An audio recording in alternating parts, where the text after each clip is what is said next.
Donc, vite et ironie, la voix de l'autre sous le chapeau de l'un. Nouveau titre, il faut bien un nouveau titre à chaque fois. Très bien. Alors, en guise d'introduction, il y a en soi une délicate forme d'ironie à organiser une rencontre sur le thème du rire le jour où précisément on célèbre dans le monde entier l'événement qui constitue l'une des plus importantes sources de déploiement culturel. Un événement qui est porteur en soi d'une promesse unique et infiniment renouvelée à travers les siècles. Cette promesse peut nous paraître ridicule parce qu'elle est au sens strict incroyable, c'est-à-dire ne devant et ne pouvant faire l'objet de cet investissement affectif que l'on appelle croyance. Et pourtant, elle est précisément l'une des sources majeures de la croyance et de la foi dans le monde aujourd'hui. Elle n'en prend pas moins sa source dans ce phénomène de retournement ironique de l'évidence partagée qui veut, en ce dimanche de Pâques, Christos Anesti pour le dire en grec, que l'on célèbre précisément ce qui constitue le scandale le plus absolu du christianisme. Scandale au sens de pierre d'achoppement, sur lequel nous ne cessons de venir nous casser les dents, et qui constitue la pierre sur laquelle est fondée cette Église, dont le credo, la seule vérité dont elle est porteuse, une vérité proprement incroyable, s'énonce ainsi: il est mort et il est ressuscité. Il importe peu en cet instant de dire de qui l'on parle, même si nous savons que c'est du Fils de Dieu. Ce qui importe, c'est la confrontation entre les deux types d'expériences qui sont ici en cause. Celle extatique, portée par la religion, et celle pragmatique et réaliste, portée par l'observation de la vie, de la loi implacable de l'irréversibilité qui la fonde, et qui s'énonce par exemple avec Héraclite, à travers ce constat que l'on ne se baigne jamais deux fois dans le même fleuve, ou avec le poète persan Omar Khayyam, lorsqu'il compose le 45e de ces quatrains que je vous lis: une cruche de vin, les lèvres de l'aimé sur le bord d'une pelouse, ont tari mon argent, ont ruiné ton crédit. Toute la race humaine est vouée au ciel ou à l'enfer. Mais qui est jamais allé en enfer? Et qui jamais revint du ciel? La mort et la résurrection de l'homme-dieu, au fait, il ressuscite à quelle heure? Je ne sais pas ce que nous dit la tradition à ce sujet, mais sans doute tôt le matin.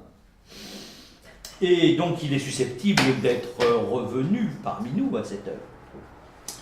Donc, constitue la trame, la mort et la résurrection de l'homme-dieu, constitue la trame d'un tapis dans lequel nous ne cessons de nous prendre les pieds, et redevenu un instant marionnette sous ses yeux ou à cause de lui, mais aussi sous les yeux de nos voisins, nous ne pouvons que rire, soit de notre crédulité, qui ne nous empêche pas de tomber, soit de son contraire, notre incrédulité, qui ne nous empêche pas de nous relever. La nouvelle fraîche est la même que chaque année, en ce même dimanche. Il est ressuscité. Et comme chaque année, nous nous demandons si cette nouvelle équivaut à un passage par la case départ et au fait de bientôt toucher les 20 000 francs promis par la règle du jeu. En attendant d'aller vérifier tout à l'heure sur nos comptes en banque, nous pouvons nous demander si ce qu'il nous reste de ce message de l'homme-dieu est du désespoir ou de l'espoir. Du désespoir de voir qu'à part lui, personne n'est revenu de l'autre côté de la vie, la mort, pardon. De l'espoir, si l'on continue de croire, que cette promesse sera bien réalisée, car comme toutes les promesses, il y a besoin d'un peu de temps, et que pour celle-là, on est prêt à attendre longtemps. Dans les deux cas, il se passe la chose suivante. Nous entendons une voix, ou plutôt nous prêtons l'oreille à une parole, faisant comme s'il y avait encore sous notre chapeau, un chapeau de la marque 1, UN, un peu de place pour cette voix. Bien que tout à fait audible, on a du mal à identifier l'émetteur. La seule chose dont on soit à peu près sûr, c'est que cette voix n'est pas la nôtre, qu'elle est une autre voix, qui est peut-être aussi la voix de l'autre. En tout cas, elle parvient à nous chatouiller, cette oreille que nous protégeons pourtant bien des agressions extérieures, avec notre chapeau de la célèbre marque 1. À croire que l'on se trompe, et que l'on pourrait se tromper, que la voix ne vienne pas tant des lointains de l'univers ou des émetteurs de la tour Eiffel, mais des lointains de notre oubli forcé, des lointains de notre cerveau magique, des lointains qui se cachent dans l'inaccessible tourbillon des plis et des replis de notre cerveau. En fait, nous sommes ici ce matin en voulant parler du rire au moment où se répète pour la 2013e fois, selon les décomptes officiels, la promesse. Mais aujourd'hui, comment ne pas voir que la promesse est délivrée au cœur d'un monde travaillé par l'ironie la plus profonde et la plus radicale. Cette ironie, comme nous le savons tous, n'est pas là pour nous faire rire. Vraiment pas du tout. Pourtant, elle semble elle aussi être porteuse d'une bonne nouvelle. Celle qui dit que demain sera meilleur qu'aujourd'hui. Or, nous sommes si abasourdis par la masse de mauvaises nouvelles qui ne cessent de nous tomber dessus chaque jour et chaque jour en plus grande quantité, que nous ne savons plus faire autre chose que de nous boucher les oreilles, ce qui nous rend bien ridicules pourtant, d'une part parce que les autres, nos semblables, font tous la même chose, et que d'autre part, les émetteurs de mauvaises nouvelles sont si puissants qu'elles parviennent jusqu'à nous, même lorsque nous nous bouchons les oreilles. L'homme sans qualité, roman de l'ironie réalisé. Les lecteurs de L'homme sans qualité, l'incontournable roman de Robert Musil, auront sans doute appris et compris un peu avant les autres comment et en quoi ce que l'on nommera par facilité le monde, c'est-à-dire cette trame indéchiffrable entre un Dodé qui nous répugne et une présence qui nous accable et nous obsède, d'un devenir qui nous échappe et d'un constat qui nous horrifie, a été pris dans une torsion si puissante dès le début du XXe siècle que de cette demeure des hommes qu'ils espéraient transformer de havre de conflit en havre de conflit en havre de paix est devenue une sorte d'enfer dont on est en droit de se demander en effet si, comme le dit Baudelaire en ouverture des Fleurs du Mal, ce n'est pas le diable qui tient les fils qui nous remuent. Le plus simple pour faire comprendre l'humour et l'ironie à l'œuvre dans le roman de Musil, c'est de rassembler quelques phrases prises un peu au hasard, non sans tenter de donner de ce monde une image potentiellement recevable, c'est-à-dire assimilable sans trop de souffrance directe, grâce à ces mécanismes de dérivation que le rire met en action. Mais disons-le d'entrée, ce qui confère aux analyses de Musil leur dimension ironique inégalée, c'est qu'en effet, alors, on pouvait encore sourire, et même rire, de ce qu'il avançait, dans la mesure même où cela apparaissait comme la manifestation d'un lointain inaccessible, ou disons, d'un lointain auquel personne ne semblait vouloir vraiment accéder, autrement que par un regard en coin ou un coup d'œil furtif à travers le trou d'une serre. Musil nous donne à voir littéralement l'aura d'un monde qui n'est pas encore présent, qui n'ayant pas encore envahi toutes les strates de la société, est précisément en train de le faire sous nos yeux, avec notre concours, à la fois constant et apparemment involontaire. Ce qui rend l'ensemble absolument drôle, parce que porté par l'ironie, c'est ce qu'à la fois nous ne voulons pas qu'il arrive vraiment, et ce que pourtant nous ne cessons de désirer voir advenir, car ce nouveau ne cesse d'exciter notre curiosité d'enfant. Ce qui nous fascine, c'est le mystère du nouveau qui pointe sous les jupes de l'ancien. Si marionnettes nous sommes à ce moment de l'histoire, c'est précisément pour pouvoir rire de ce que nous allons devenir, et qui est à cet instant perçu comme impossible, quoique imaginable. Mais marionnettes nous sommes, puisque précisément nous ne faisons rien d'autre que regarder et désirer, et que pendant ce temps, nous laissons advenir ce que nous ne voulons pas qu'il advienne, reconnaissant implicitement que ne pouvant rien faire d'autre que cela, nous sommes réellement des marionnettes, mus par une autre marionnette, par un marionnettiste invisible, et que cette idée, cette sensation, fait de nous les participants à un jeu de pure jouissance. L'ironie tient dans cet écart entre un avenir programmé et un devenir que l'on voudrait ouvert, entre un individu qui se rêve encore acteur et maître de son existence, et un individu qui ne peut plus que répondre à l'appel incessant des voix multiples qui l'assaillent, lui demandant toutes de faire ceci ou cela, de venir se fondre ici ou là dans le ciel chamarré, d'un devenir de pacotille, mais brillant, si brillant que l'on désire bien en effet pouvoir, en une extase improbablement réelle, s'y perdre, s'y fondre, et y ressusciter pour l'éternité, comme pure image. Commençons donc avec le titre du premier chapitre et de l'incipit, ou incipit, comme on dit, je ne sais pas, de ce roman immense resté inachevé. Le titre de premier chapitre est « D'où, chose remarquable, rien ne s'ensuit ». Je vous relirai les 10 premiers, on a le temps. Hein. Oui. On signalait une dépression au-dessus de l'Atlantique.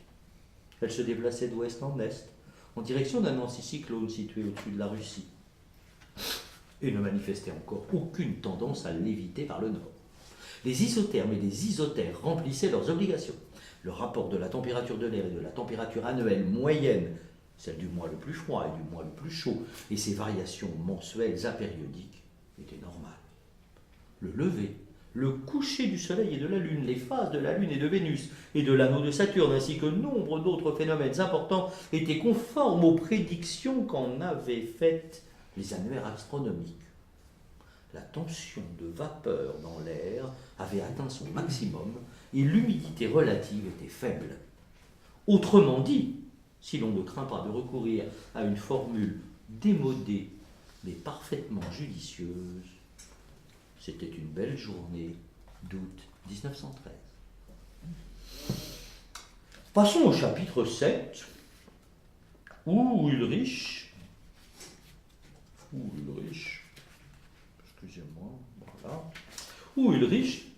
l'homme sans qualité, après une bagarre nocturne qu'il se remémore au matin, voit arriver chez lui une femme qui l'avait trouvé inconscient dans la rue et l'avait raccompagné chez lui en taxi, sans vouloir lui indiquer qui elle était au moment de le quitter. Entre une réflexion sur le moi et le corps et les relations ambiguës entre ces deux univers logés à la même enseigne, page 56, et une autre sur le sport, page 57, je vais vous en lire peut-être un petit bout. Dans l'instant de l'action, comme commentait Ulrich, il en va toujours ainsi, les muscles et les nerfs bondissent et s'escriment en accord avec le moi, mais celui-ci, l'ensemble du corps, l'âme, la volonté, cette personne principale et collective, que le code civil distingue nettement de son milieu, les muscles et les nerfs ne font que le porter sur eux, comme le taureau portait Europe. Et s'il n'en va pas ainsi, si par malheur le moindre éclair de réflexion surprend cette obscurité, l'entreprise échoue finalement. Là, il décrit la bagarre. Et page 57 sur le sport. Oh, nous allons bien trouver quelque chose sur le sport. Eh bien, voilà, la dame acquiesça mais rappela la brutalité du sport. Sans doute, Ulrich se hâta de le concéder, sans doute le sport était brutal. On pourrait dire qu'il est le précipité d'une haine générale, très finement divisée, qui trouve un dérivatif dans les compétitions. On affirmait bien entendu, tout au contraire, que le sport unit, favorise la camaraderie, etc. Mais cela prouvait seulement, en fin de compte, que la brutalité et l'amour ne sont pas plus distants l'un de l'autre que les deux ailes d'un même grand oiseau multicolore et muet. Bref, non seulement se dessine là le mode d'existence littéraire de l'ironie, une confrontation constante entre les intentions supposées des personnages et leur fonctionnement réel dans le jeu social, qui fait que le moi apparaît inévitablement comme la marionnette du soi social, qui est lui transindividuel, mais sa fonction cognitive, puisqu'elle permet de faire entendre la voix de l'altérité sociale dans les croyances à l'unité du moi. C'est ce qui se transformera dans la seconde partie à travers la rencontre entre le frère et la sœur, entre Ulrich et Agathe, en une confrontation entre les propensions à l'extase et les résistances que lui opposent les liens invisibles qui nous arriment au réel ou par lesquels le réel nous tient. Ainsi se poursuit ce chapitre mémorable. Par exemple, alors il se tourna franchement vers elle et lui demanda s'il se pouvait qu'elle éprouvât quelque répugnance à parler de ces questions corporelles. Il est vrai que la vie du corps devenait un peu trop à la mode, ce qui n'allait pas sans provoquer un sentiment de crainte. Le corps, lorsqu'il était parfaitement entraîné, prenait le dessus, et ses mouvements automatiquement rôdaient, répondaient si sûrement, sans poser de questions à la moindre excitation, qu'il ne restait plus à son propriétaire que le sentiment peu rassurant d'être un simple témoin et qu'il voyait son caractère se confondre presque entièrement avec telle ou telle partie de son corps. Bref. Ce chapitre se clôt par la phrase mémorable. Vous vous rappelez, c'est une dame qui l'avait raccompagné chez lui dans la nuit sans dire son nom et qui vient prendre de ses nouvelles au matin. Eh bien, 2 semaines plus tard, Bonadea était depuis 15 jours sa maîtresse. Bon, sans problème, vous faire rire. Il nous faut maintenant vers un tour au chapitre 13, dont le titre dit déjà tout. Un cheval de course génial confirme en Ulrich le sentiment d'être un homme sans qualité. Alors,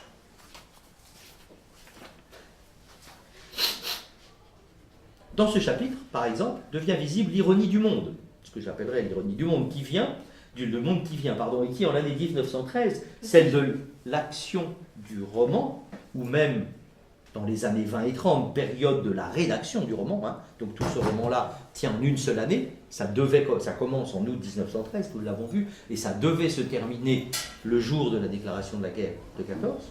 roman inachevé, mais la période de l'écriture, c'est les années 20 et 30, hein, eh bien, cette ironie du monde est en effet loin d'être devenue ce que nous savons qu'il est en effet devenu. Hein, c'est-à-dire qu'en Musil écrit, tout ce qu'il prédit d'une certaine manière est loin d'être acte. La question qui se pose à nous aujourd'hui est de savoir s'il est encore drôle, ce monde. En effet, toute la question est là, si l'on se demande ce qu'est l'ironie et quelle est sa fonction, et que l'on entend dire en quoi, entre l'époque de Musil et la nôtre, elle a pu changer de statut, voire de fonction. Dans le chapitre 13, Ulrich se voit en effet distancé par un cheval. Et le chapitre est en quelque sorte écrit, non pas à partir du point de vue d'Ulrich, mais bien du cheval, qui loin devant, déjà, dans l'avenir radieux qui se profile, jette un œil en arrière et aperçoit un homme qui tente de le suivre sur la voie de la désubjectivation ou de l'adaptation au monde qui vient. En effet, adapter la forme subjective aux exigences que le monde impose révèle en fait l'impuissance de cette subjectivité à s'adapter. Cela permet à Musil de montrer qu'elle est plus un poids et un obstacle qu'une force permettant à l'homme de se transformer. Mais comment se débarrasser de ce moi sans risquer de se voir disparaître dans un néant de reflets lumineux? Il en parle, pages 76 et 77. Or, Ulrich il a à peine 30 ans, 33 ans, et il est dans une phase de mise entre parenthèses dans son existence, mais il a fait un petit peu de science. Hein. On lui accorde d'avoir fait quelques trouvailles dans la chimie de l'eau. Or, un bon jour, Ulrich renonça même à vouloir être un espoir. Alors, déjà, l'époque avait commencé où l'on se mettait à parler des génies du football et de la boxe. Toutefois, les proportions demeuraient raisonnables. Pour une dizaine au moins d'inventeurs, d'écrivains et ténors de génie apparurent dans les colonnes des journaux. On ne se trouvait encore tout au plus qu'un seul demi-centre génial, un seul grand tacticien du tennis. L'esprit nouveau n'avait pas encore pris toute son assurance. Mais c'est précisément à cette époque-là qu'Ulrich put lire tout à coup, quelque part, et ce fut comme un coup de vent flétrissant un été trop précoce, ces mots, un cheval de course génial. Il se trouvait dans le compte-rendu d'une sensationnelle victoire aux courses, et son auteur n'avait peut-être même pas eu conscience de la grandeur de l'idée que l'esprit du temps lui avait glissée sous la plume. Ulrich comprit dans un instant quel irrécusable rapport il y avait entre toute sa carrière et ce génie des chevaux de course. Le cheval, en effet, a toujours été l'animal sacré de la cavalerie. Dans sa jeunesse encasernée, Ulrich n'avait guère entendu parler que de femmes et de chevaux. Il avait échappé à tout cela pour devenir un grand homme, et voilà qu'au moment même où, après des efforts divers, il eût peut-être pu se sentir proche du but de ses aspirations, le cheval, qui l'y avait précédé, de là-bas, le saluait. Venons-en pour conclure ce moment musilien au chapitre dans lequel ce que l'on pourrait appeler la loi du devenir ironique du monde est dévoilée. Il s'agit du chapitre 35. Ulrich y rencontre un certain Monsieur Fischel, Léon Fischel, père de Gerda Fischel, vague ami de la famille et fondé de pouvoir à la Lloyd Bank. Dans la future action parallèle, le cœur de ce roman, un groupement de personnalités diverses censé préparer le jubilé de 1916, je crois, pour les 60 ans de règne de François-Joseph, eh bien, donc Ulrich rencontre ce Fischel, la future action parallèle en est à ses prémices, et Ulrich, qui en est le secrétaire, tout nouvellement nommé, attire les convoitises. Léon Fischel se précipite vers lui, heureux d'approcher un homme qui participe à cette œuvre encore secrète, mais déjà extraordinaire, à laquelle il avait été convié, le monsieur Fischel, mais n'avait pas tenu bon de répondre. Et il l'interroge sans ménagement sur le sens profond de cette œuvre qui se prépare, le fameux jubilé pour les 60 ans de règne de l'empereur François-Joseph. Et comme un pistolet, il lui mit sous le nez 3 questions. Ce qu'il entendait en fait par vrai patriotisme, vrai progrès et vraie Autriche.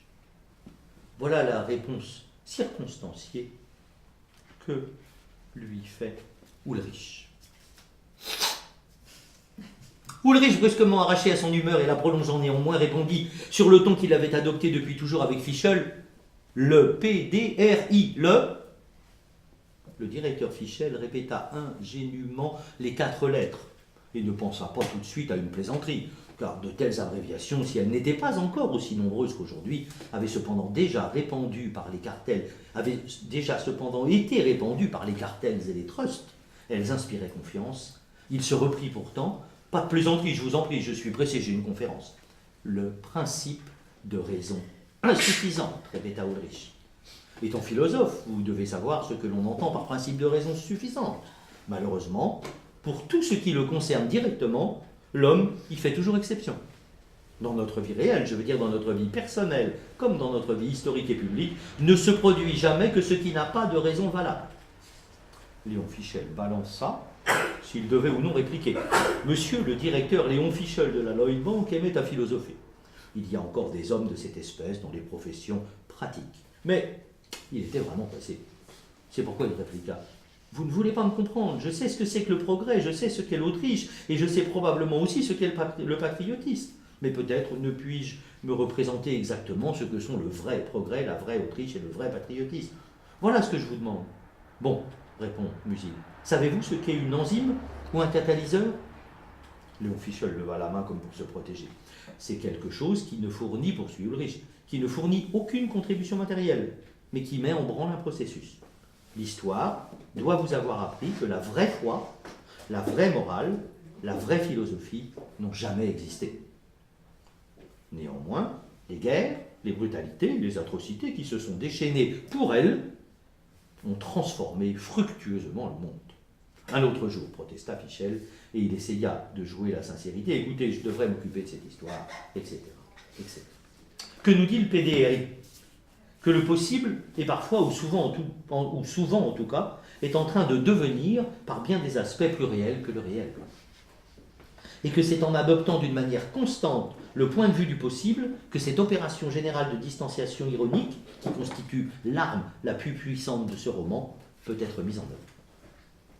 Mais ce qui importe et qui constitue la dimension propre de l'ironie, c'est l'instauration d'un plan second, parallèle au plan de la réalité, qui n'est en fait que le plan de la réalité des croyances et des illusions dans lesquelles se tiennent les humains. Le plan du possible, donc, sur lequel il est possible de déployer les lignes de force qui constituent le monde à venir.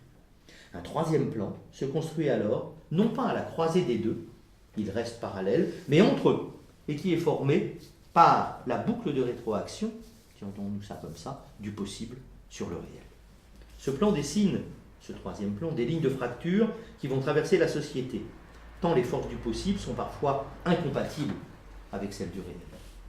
Ce plan est le monde de l'ironie à proprement parler, car il réfracte l'image du possible dans le réel, donnant à voir à la fois ce qui est dénié dans le réel par ceux qui le font et ce qui est probable dans le possible. Ce qui caractérise l'ironie, c'est cette image multiface qui apparaît au cœur du monde un, du monde soutenu par une certaine idée de l'un ou de l'unité. Image qui rend impossible la croyance en toutes ces fictions qui permettent au monde de tenir et au sujet de croire, agir sur lui, dans la mesure même où l'ironie est la force intime qui hante le monde et fait de lui précisément un tel réseau de fiction.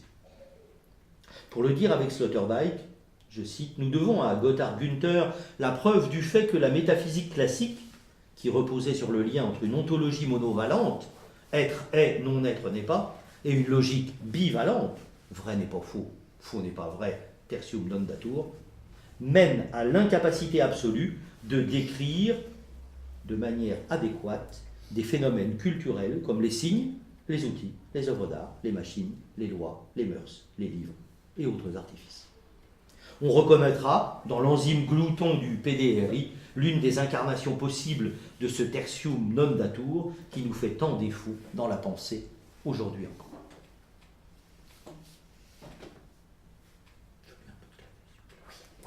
La bonne et la mauvaise nouvelle. Revenons à nos moutons en ce jour de gloire et en ce jour de Pâques. En fait, merci, ce qu'il faut dire maintenant n'est pas vraiment drôle. Vous connaissez l'histoire de la bonne et de la mauvaise nouvelle. On demande toujours laquelle on veut connaître en premier. Or, aujourd'hui, c'est le jour de la bonne nouvelle, puisque c'est le jour où il est ressuscité. Il ne nous reste plus que la mauvaise. Alors, vous voulez savoir? Certains? Oui. Pas sûr que cela vous fasse rire. Et pourtant, c'est drôle, infiniment drôle. En tout cas, c'est ironique, terriblement et infiniment ironique. Une ironie sans fin même, tellement sans fin que l'on finit par se demander si cette ironie ne s'est pas transformée en son contraire. Un sérieux, insupportablement sérieux, au point d'en devenir mortel. Si c'est l'ironie qui est devenue mortelle, alors c'est que quelque chose ne tourne pas rond dans le fonctionnement de l'esprit. C'est que quelque chose s'est détraqué dans la mécanique de la pensée. Il se pourrait aussi que ce soit le dispositif même, disons en une formule sans énigme, la forme de la pensée qui soit en cause, et que les tensions et les torsions que nous vivons dans la chair de notre cerveau soient dues au fait qu'un autre dispositif soit en train d'émerger, de se mettre en place, sans que nous soyons capables de dire ce à quoi il ressemble, mais tout en sachant en effet qu'il existe ou commence à exister en nous. Ainsi le vivons-nous, ce nouveau dispositif, à la fois comme ce qui nous est le plus intime, et la chose la plus inquiétante qui nous arrive, puisqu'elle semble à la fois loger en nous, agir en nous et nous agir, c'est-à-dire ne pas nous appartenir, au sens de ne pas relever du contrôle de notre conscience. Faisons un rapide retour en arrière, au moment où l'ironie est accompagnée de son double fulgurant qu'on nomme le Witz, dont la manifestation la plus visible est, le mot d'esprit, on a appelé ça comme ça, ou disons la fulgurance synthétique. On doit aux romantiques allemands d'avoir théorisé le Witz et l'ironie d'une manière à ce jour restée inégalée. C'est important ici de rappeler que ces deux options mentales sont intimement liées, non pas comme deux moments d'un processus, mais comme deux faces d'une même pièce de monnaie, qui ne porteraient cependant pas la même valeur selon le côté que l'on regarde. Schlegel, dans ses fragments critiques, dit que le Witz est bien, à vrai dire, le produit et le domaine de l'arbitraire logique absolu. Et Novalis dit là où l'imagination et le jugement entrent en contact, naît le Witz. On doit à Hérault, non pas, comment il s'appelle, notre Premier ministre, mais un dénommé Roger Hérault, qui était l'auteur d'une énorme thèse qui s'appelle La genèse du romantisme allemand, un livre resté longtemps fondamental, le rappel de ces citations. Ce qui importe ici, c'est de noter que le Witz se situe exactement au point de contact entre deux forces opposées, qu'il se manifeste lorsque, quoique contraires, ces forces en certains instants parviennent à produire une déflagration positive. L'ironie, elle, est la force qui se manifeste au moment de la formation de la boucle de rétroaction, qu'engendre le Witz dans la conscience. Roger Hérault pourra écrire que l'ironie, qui ne saurait être qu'analytique dans ces moments de claire conscience, doit être la part d'esprit analytique qui, tout en étant immanente au Witz, lui laisse sa flamme et sa chaleur. Je sais, c'est un peu compliqué, mais ça va s'éclaircir. Ce point est à la fois déflagration et mise en relation, éclair et lien, mais au moment d'une explosion et point de départ d'une boucle de rétroaction. C'est lui qui l'importe de comprendre, si tant est que le mot comprendre soit adéquat, puisque c'est de la confrontation sur le seul terrain effectif de leur croisement, de leur rencontre, à savoir le psychisme, que se situe cette rencontre entre forces non ratioïdes et forces ratioïdes, pour parler comme Busil. C'est lui qui impose, plutôt que rationnel et non rationnel, développe longuement dans des essais et finalement dans la trame de l'homme sans qualité, de parler plutôt de non ratioïde et de ratioïde, sachant que n'est pas encore ratioïde des choses que nous n'avons pas pu comprendre ou expliquer, tout simplement. Dans un court texte de 1913 intitulé Analyse et synthèse, Musil notait déjà « Les hommes de réflexion sont tous des analystes, car toute comparaison est une analyse involontaire. Et l'on comprend un phénomène en reconnaissant sa genèse ou sa composition, ses affinités, ses liens possibles avec d'autres. Naturellement, on peut aussi bien affirmer que toute comparaison est une synthèse, comme tout acte de compréhension. Naturellement, ce sont les deux moitiés d'un même acte. Ce qui se joue avec le Witz et l'ironie, c'est la confrontation de la puissance de la pensée comme acte avec la puissance de l'esprit comme instance. Ce qui se produit là est une manifestation incontrôlable d'anéantissement accompagnée de révélation, ou de révélation accompagnée d'anéantissement, d'extase suivie de perte, ou de perte accompagnée d'extase. Hérault, toujours le même, remarquait déjà que Schlegel disait de l'ironie ceci: elle est une disposition paradoxale, négative et positive tout ensemble, où l'esprit atteint un détachement envers les objets qui lui viennent et qui tendent à absorber en eux sa mobilité originelle. C'est donc aussi un détachement envers lui-même lorsqu'il prend pour objet sa propre activité. C'est justement dans cette dernière relation que l'anéantissement provisoire de l'objet a sa signification véritable. Fin de la citation. Nous sommes là au cœur d'un des 2 ou 3 mécanismes centraux de la conscience. Mécanisme qui est le signe cependant d'une impossibilité intrinsèque, incontournable, entre le signe de l'existence de quelque chose le signe de l'existence de quelque chose d'inconciliable entre 2 forces, 2 plans ou 2 champs de force. Bref, entre les 2 mondes qui se partagent notre cerveau, ou entre lesquels se partagent nos aspirations et nos espoirs les plus fous. Il est mort et il est ressuscité. La conscience n'a jamais été autre chose qu'une tentative forcenée de régler les questions des inconciliables, que sont imagination et jugement, on pourrait le dire de 1000 autres manières, ou de donner à notre aspiration au continu une valeur supérieure à l'existence des phénomènes discontinus en nous. Nous avons cru et nous croyons encore aux vertus de la continuité. Nous faisons face cependant de manière brutale à ce que l'on pourrait appeler un retour du discontinu comme moteur actif au cœur de la pensée. Nos extases, devenues depuis longtemps métaphoriques, sont en train de fondre sous les assauts d'expériences involontaires qui les transforment en bonbons sans saveur, lors même que des gestes barbares, au goût violent de sang et de cendres, ne cessent de se présenter à nos yeux ébahis, ne cessent de nous attirer à eux irrésistiblement.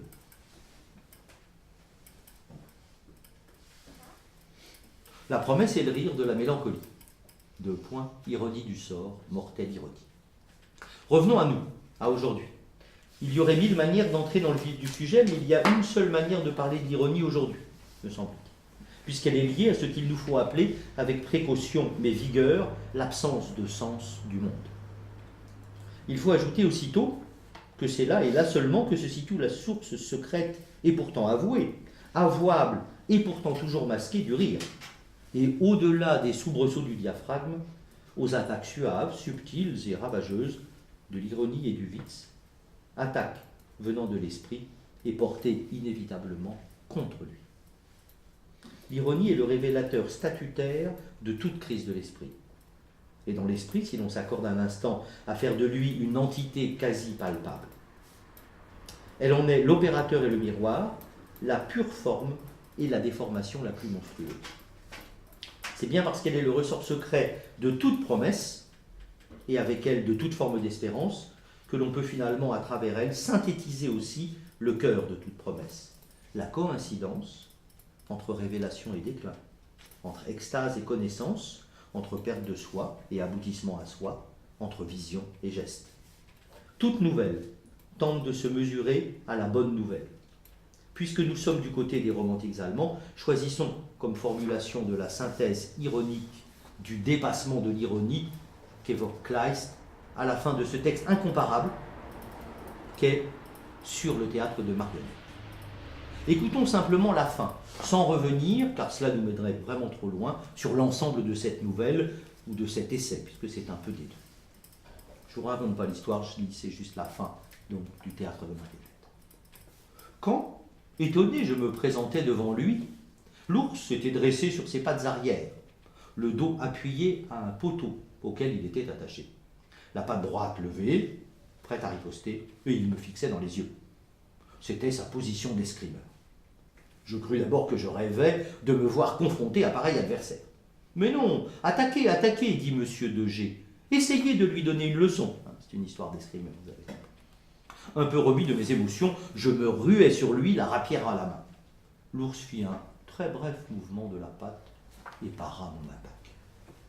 J'essayais de lui proposer quelques feintes. L'ours ne bougea pas. Je me précipitais de nouveau sur lui avec un coup où la dextérité et la rapidité auraient pu toucher à coup sûr n'importe quelle poitrine humaine. L'ours fit un très bref mouvement de la patte et para le coup. C'était à moi maintenant d'être presque à la même place que le jeune monsieur de G. Le sérieux de l'ours fit également son œuvre. J'étais couvert de sueur. Rien à faire.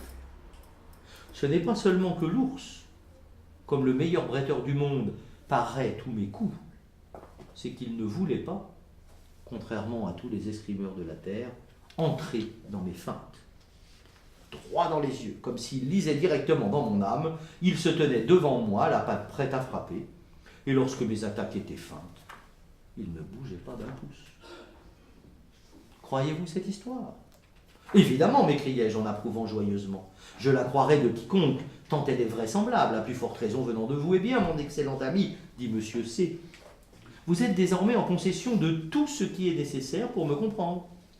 Dans le monde organique, nous constatons que plus la réflexion est obscure et faible, plus la grâce qui en surgit est souveraine et rayonnante. Comme l'intersection de deux lignes, de part et d'autre d'un même point, après leur traversée dans l'infini, se retrouve soudain de l'autre côté, ou que l'image d'un miroir concave, après s'être éloignée dans l'infini, revient soudainement jusque devant nous, il en va de même pour la connaissance, qui, après avoir traversé l'infini, retrouve la grâce. Si bien que dans la même structure corporelle, l'homme apparaît le plus pur lorsqu'il n'a aucune conscience, ou lorsqu'il a une conscience infinie. C'est-à-dire lorsqu'il est soit pantin, soit Dieu. Par conséquent, dis-je un peu distrait, nous devrions goûter de nouveau à l'arbre de la connaissance pour retomber dans l'état d'innocence? C'est tout à fait ça, répondit-il. Tel est bien le dernier chapitre de l'histoire du monde. Fin de cette longue citation. Qui croit encore à la conciliation de la raison et de l'extase, de la raison et de la révélation, croit encore à la réalisation de la promesse. Et ce qui nous arrive à nous, passagers tardifs du vaisseau Terre, c'est ce que nous ne pouvons plus faire. Et c'est bien dans cela que tient l'ironie, dans sa forme la plus contemporaine. Cette impossibilité à prendre le monde au sérieux et l'incapacité où nous sommes d'accéder au comportement réel qu'une telle forme de pensée impliquerait. Arrimée à la bonne nouvelle, nous nous noyons avec elle au moment où elle apparaît pour ce qu'elle est, un complot improbable mais généralisé. L'ironie est cette toile cirée salie dans laquelle on a enveloppé le cadavre de l'espoir avant de le jeter à l'eau. Or, sur cette toile cirée, il n'y a que des traces laissées par la conscience. À l'évidence, il s'agit d'un suicide involontaire, ou pour reprendre une formule devenue célèbre, c'est à l'insu de notre plein gré que nous espérons faire coïncider la révélation de l'impossibilité de la réalisation de la promesse avec le geste imminent de notre disparition devenue entre-temps volontaire. Mais la route est longue qui mène de la pensée à l'acte. Si longue qu'on peut la dire infinie, aussi infinie que l'est le parcours d'une vie à travers le labyrinthe de la conscience. Mais nous savons que cette route, pourtant, est finie dans tous les sens du terme, qu'elle n'est pas infinie, et qu'elle est terminée, que nous l'avons parcourue, que le labyrinthe n'est plus que la répétition indéfinie d'un geste inefficace, celui de notre suicide ajourné, ou si l'on préfère, celui de l'ajournement de notre suicide. Drôle.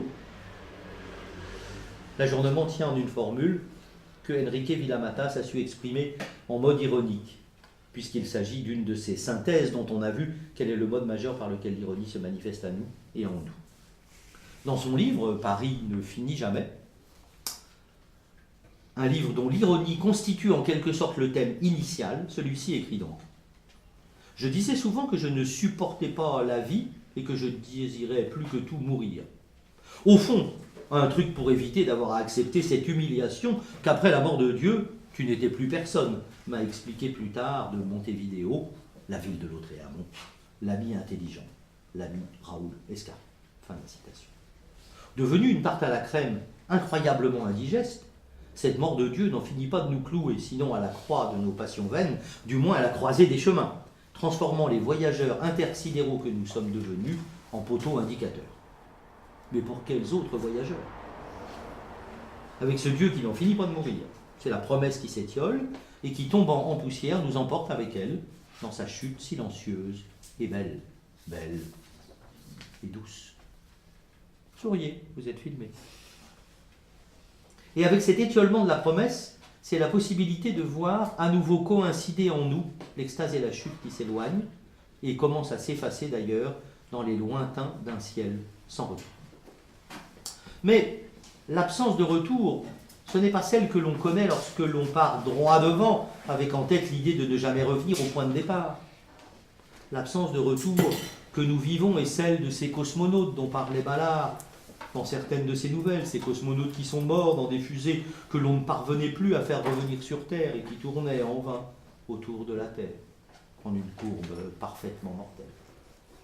Je vois bien que ça ne vous fait plus rire du tout. C'est bien le problème. L'ironie est devenue non plus la porte par laquelle la voix de l'autre venait nous chatouiller les oreilles bien au chaud sous la casquette de l'un. Non, l'ironie est devenue la voix feutrée d'une désespérance chronique, d'une mélancolie sans appel, d'un esprit vivace mais qui ne peut guère que tourner et retourner contre lui, et onto timoro menos éternel, les banderilles du Witz pour mieux accélérer sa fin. Comme Villamatas le dit mieux que je ne pourrais le faire, je vais vous lire, pour clore ce propos, le chapitre 37 de Paris ne finit jamais, sans ajouter d'autres commentaires. L'ironie existait sans doute dans la Grèce antique. On la trouve chez Socrate. Le banquet est de fait le premier roman moderne. Cependant, au Moyen-Âge, elle passait pour dangereuse ou était inconcevable, voire hors de propos. Celui qui la pratiquait pouvait se retrouver sur un bûcher. Elle apparaît chez Cervantes, homme de la Renaissance. L'ironie s'est glissée au cœur du roman, dans sa structure même. Depuis lors, jusqu'à nos jours. Si la réalité est un complot, dit Riccardo Piglia, l'ironie est un complot privé, une conspiration contre ce complot. L'ironie n'est pas un supplément. Elle fait partie des mécanismes de la représentation du monde. Elle propose un angle d'ombre sur ce monde. L'ironie est par ailleurs une figure de rhétorique. Elle dément le langage. Cependant, je ne veux pour ma part nullement démentir ce que je viens de dire à son sujet. Tout ce que j'ai dit sur l'ironie n'a rien d'ironique. Il se trouve simplement qu'en fin de compte, l'art est le seul moyen dont on dispose pour dire certaines vérités. Et rien ne m'apparaît plus vrai qu'ironiser sur notre propre identité, ce que je fais depuis hier, toujours plein d'allant, au cours de cette conférence. Voilà.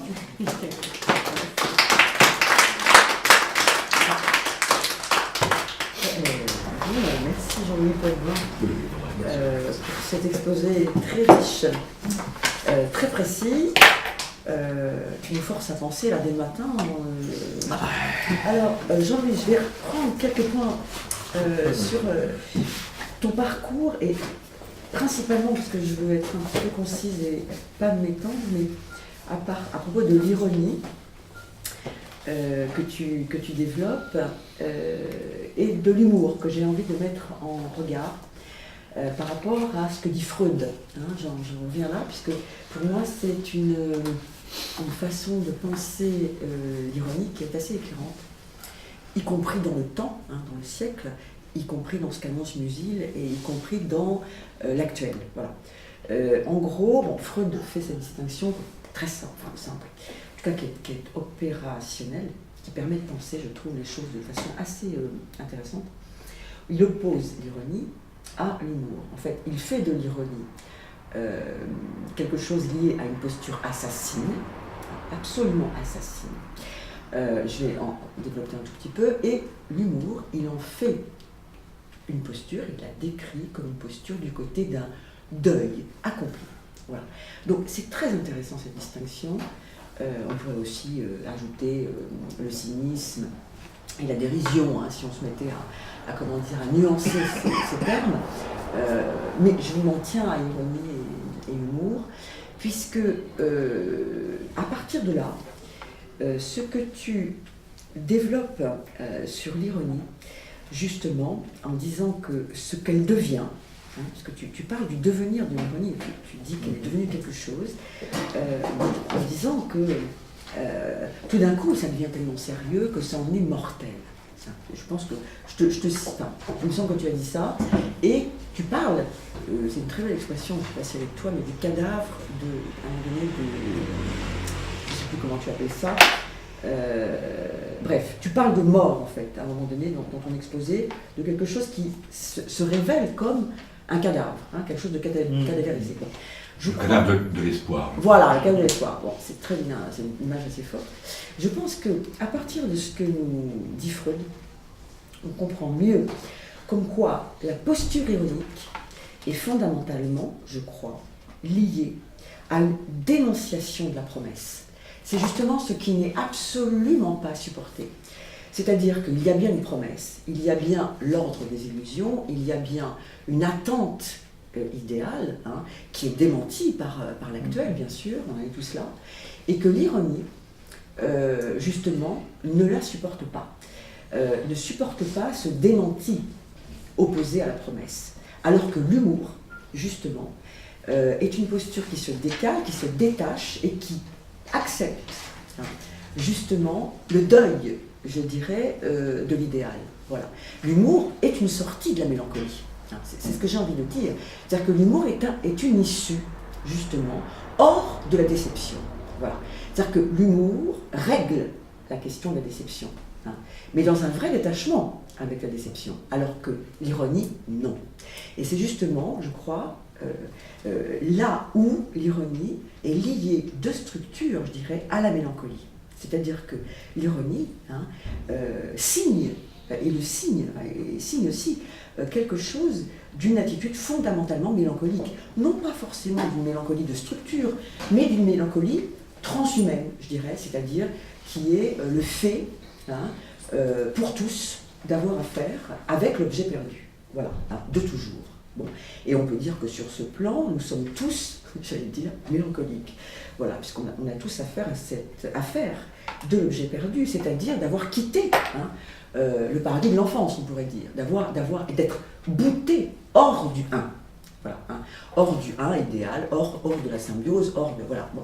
Et c'est pour ça qu'alors, juste si tu veux, en m'appuyant sur cette distinction freudienne entre d'un côté l'ironie et de l'autre l'humour, du coup, il y a un tout petit point par rapport à ce que tu as amené à partir de Musil, où justement, je ne dirais pas que l'ironie est devenue quelque chose. Je dirais que l'ironie se révèle dans sa structure comme liée au cadavre, comme liée à la mélancolie. Hein. Tant que la promesse tenait dans le monde, c'est-à-dire tant que, si vous voulez, on pouvait encore croire, hein, tant que la fiction, les idéaux étaient tenus hors de nous, à l'extérieur, comme un voile protecteur, hein, l'ironie, en quelque sorte, ne se démasquait pas comme telle. Elle pouvait faire face à la promesse et la dénoncer. Et je dirais j'allais dire la subvertir.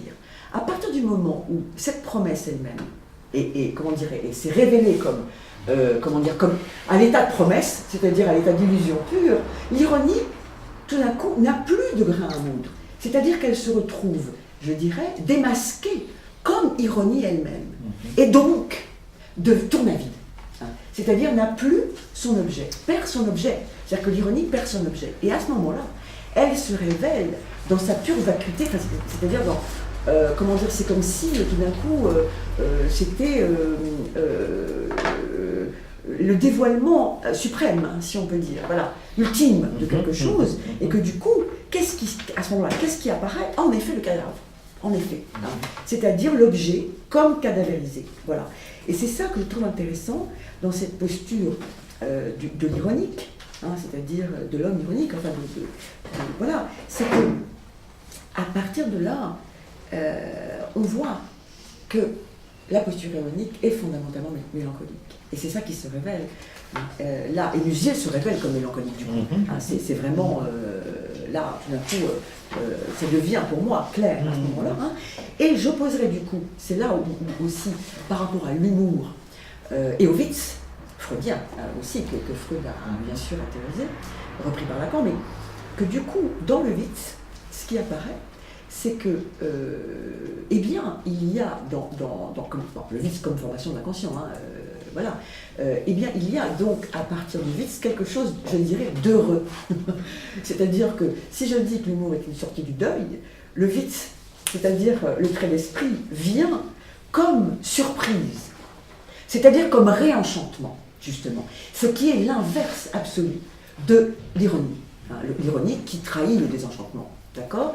L'humour, à ce moment-là, nous permet une sorte de régénération instantanée, si je puis dire, qui ne dure pas forcément longtemps, mais en tout cas qui fait coupure avec l'objet, justement, et qui nous propose une issue du côté de la surprise, hein, et du côté du ravissement. Voilà, puisque l'humour, on sait bien que tout d'un coup, on est saisi, sidéré par ce qui se produit, hein, comme, j'allais dire, quelque chose qui nous fait entendre un insu, hein, et c'est bien parce qu'il y a de l'insu qu'on est sauvé, je dirais. C'est-à-dire que cette part d'insu en nous sauve, est salvatrice. Voilà. Et j'ai envie de dire que vive le Witz, si je puis dire. Voilà, c'est un éloge du Witz, on pourrait dire, puisque à ce moment-là, ce saisissement, ce ravissement, nous fait résister à la pensée. Voilà. Parce que, je reprendrai ça avec du Fourmentel tout à l'heure, parce que le rire est une résistance à la pensée. Il nous ravit, et en même temps nous permet à un moment d'avoir un peu la paix avec le sens, c'est-à-dire ce qui n'arrête pas de ne pas se penser, si vous voulez, au sens du ruban du sens qui est très enfermant, très asséchant, hein, comme l'ironie elle-même, hein, qui n'arrête pas de fonctionner comme démystification permanente, justement, de la promesse. Bon. Et tout d'un coup, saisi par l'humour, voilà, moi je propose cela, le Witz comme promesse, comme, je dirais, comme réhabilitation déplacée, voilà, d'une promesse qui ne se joue plus en termes d'illusion et de fiction, mais qui se joue du côté de l'inconscient, du côté de l'insu. Voilà, comme une bascule régénératrice, ce qui nous reste en quelque sorte. Voilà, une forme laïcisée, si je puis dire, de l'idée. Enfin voilà, quelque chose qui. Bon, je ne sais pas ce que tu en penses. Non, mais. Mais voilà, c'est ce qui me venait après t'avoir écouté. Mais finalement, il y a toujours une bonne nouvelle après une mauvaise. C'est ce que j'ai envie de dire. Ça laisse de l'espoir. C'est quelque chose comme ça. Hein. Mais à partir du moment où on le pense, et si on est d'accord pour le penser avec cette différence entre la posture ironique d'un côté et l'humour de l'autre, voilà, hein, issu à la mélancolie. Voilà. Hein, je ne sais pas si tu es d'accord, mais... Si, bon. Oui, globalement oui, après... Si tu peux entendre cela, parce que ça fait un bémol hein, quand même, par rapport à ce que tu as amené, oui, bon, après, comme devenir de l'ironie. Oui, c'est une des lignes. La deuxième restant le lien, en quelque sorte, pour reprendre la formule de Musil, entre analyse et synthèse. Là, qui est de toute façon, voilà. qui tendra à ce qu'on ne puisse pas trancher. Finalement, hein, je veux dire, c'est vraiment du fonctionnement intellectuel, mental, hein, que d'un côté, tenter d'appréhender le monde, j'allais dire en éléments discrets, et de l'autre, précisément, de s'en faire au moins ponctuellement et de temps en temps une image relativement rassemblante, hein, ou totalisante. Non, la seule chose qui, après, peut-être c'était dans la citation de Villa Matas, si la réalité, la phrase qu'il rapportait d'un ami à lui, si la réalité est un complot, dit Riccardo Piglia, l'ironie est un complot privé, une conspiration contre ce complot. Non mais donc qui pourrait nous ramener à rapprocher cette image-là d'ironie de ce que tu dis du Witz. Donc après, c'est vrai que ce sont toujours des problèmes de définition, hein, on l'a bien vu avec le passage par les romantiques, mais en gros, en effet, l'ironie est ce que je dis, une boucle de rétroaction, un effet de feedback, j'allais dire, de ce qui est analysé ou appréhendé comme devenir possible ou comme possible sur ce qui est aujourd'hui. Donc en ce sens, j'allais dire qu'il y a une dimension, oui, peut-être fondamentalement mélancolique, et pour le coup, si le Witz serait le moment où une nouvelle étincelle, comme tu dis, vient éventuellement se produire. Ça reste, mais ça reste un petit peu, j'allais dire, indécidable, ou pas indécidable. On va dire, on ne peut pas trancher les deux cohabitent, en quelque sorte. Hein, c'est en tous les cas, depuis au moins le romantisme allemand, il est clair que ce sont, comme je dis, deux facettes de la même pièce. Simplement, encore une fois, ce n'est pas tout à fait la même valeur qui est écrite, qui est marquée d'un côté et de l'autre. Bien sûr, mais ces deux valeurs sont fondamentales, j'insiste. puisque par rapport à l'objet justement perdu, parce que je reviens à cette distinction de mélancolie, ironie du côté de la mélancolie et humour du côté du deuil effectué, voilà, d'une acceptation, d'un renoncement à l'illusion, mais d'un renoncement accompli, au sens où le deuil est fait, puisque l'ironique, en quelque sorte, on pourrait dire que l'ironique qui dénonce à une posture en effet meurtrière, complot privé, voilà, complot privé, posture assassine, qui se retourne en fait contre l'objet, dans une posture active, je dirais, qui s'en prend à ce qui trompe, qui le dénonce et qui s'en prend à ce qui trompe activement, c'est-à-dire qu'il est non dupe, en effet, c'est-à-dire que l'ironique est non dupe, mais en même temps ne le supporte pas. C'est-à-dire que, et en tant que non-dupe, si vous voulez, il est air, comme dit Lacan, et voilà, le problème est là. C'est-à-dire comment supporter, finalement, le vide, comment supporter la perte. Voilà, c'est ça la question. L'ironique ne la supporte pas, mais il ne la supporte pas comme le mélancolique. Enfin, je veux dire, le mélancolique, souffre, je dirais, est dans une posture de souffrance et qui rend malade, bien sûr. Et la posture ironique par rapport à cette mélancolie permet de s'en sortir, je dirais, fait que tout d'un coup, on retrouve une position active et non pas effondrée. En gros, on est du côté de la phase maniaque avec l'ironie. Voilà. Exactement. Bon. Et c'est une façon de s'en sortir, bien évidemment. Je ne dénonce pas l'ironique comme meurtrier. Je dis que la posture meurtrière est une défense. Par rapport à cette perte. Voilà. D'accord ? Mais qui n'a pas la même valeur. C'est très important. Je trouve que la posture de l'humour, en tant que deuil accompli, j'insiste parce que c'est vraiment... mais bien sûr, mais en même temps, il est, si tu veux, l'humour n'est pas plus durable que le mot d'esprit. Donc en ce sens, c'est pas une garantie. Voilà, c'est pas une garantie du tout. Et donc il signale. Il faut dire dans ce sens qu'à ce moment-là que l'humour signale qu'il y a des possibilités ponctuelles de rémission. Voilà, de rémission. Exactement, c'est joliment dit. Oui. Ouais, je voulais juste... c'est une question, en fait, dans le passage d'ouverture du roman de musique que vous avez lu, donc j'ai remarqué, en fait, je n'avais pas fait attention que ça se passe au mois d'août de 1913, donc un an, jour par jour avant l'éclatement de la guerre. Absolument. Et le livre a été écrit dans les années 30. Oui. Donc ça encadre toute l'ironie de l'œuvre, l'aspect deuil. On ne parle jamais que ces gens-là sont en train de discuter avant que la catastrophe arrive. Absolument. Il ne fait jamais ce commentaire. Absolument. Mais cette ironie devient encore plus forte par ce qu'on sait après. Absolument. Voilà. Si on prend le contexte, comme vous le faites. Tout à fait juste. Ah oui, tout à fait juste. Et dans la durée potentielle du roman, 1 an, et dans la durée de l'écriture, parce que lui, il meurt en 42, on va dire au début de... Enfin, juste au début de la... Jean-Philippe Thomas ? Exactement dans le même ordre d'idée. Alors cette fois au niveau de la platitude, puisque cet après-midi-là, vous le savez, Kafka note déclaration de guerre, cet après-midi, piscine, dans son journal. Ah oui, très bien, tout à fait. Donc, ça c'est très important, Jean-Philippe, c'est ce pas que tu la viens de platitude, dire. l'anticipation, Parce que c'est une façon de tout mettre à niveau. Voilà.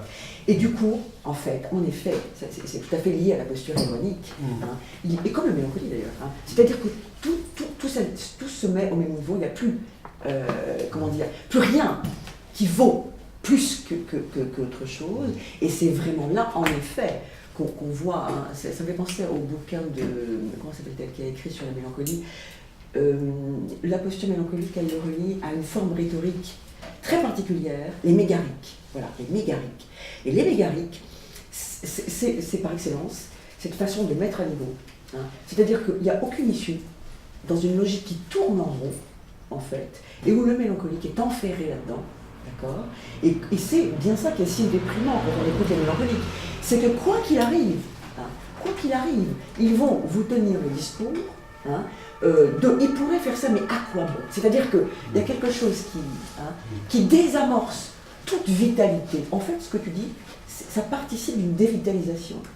Et en même temps, oui, c'est important, ce que tu dis est tout à fait exact sur la mélancolie, bien sûr, et en même temps, il y a, c'est pourquoi elle est dite créatrice, il y a une paradoxale énergie de la mélancolie, Oui, ça me, et c'est lié aussi à l'humour par rapport à ce que tu dis. Ça me frappait par rapport à Virginia Lincoln, Woolf. par rapport à Lincoln, auquel on repense à cause du film de Spielberg, et qui est quand même remarquablement interprété au sens justement par Daniel Day-Lewis, au sens où il y a une énergie du dépressif. Lincoln était un homme extrêmement dépressif, extrêmement mélancolique, et extrêmement retors et puissant dans l'intrigue politique. Et je pense que les deux vont de pair.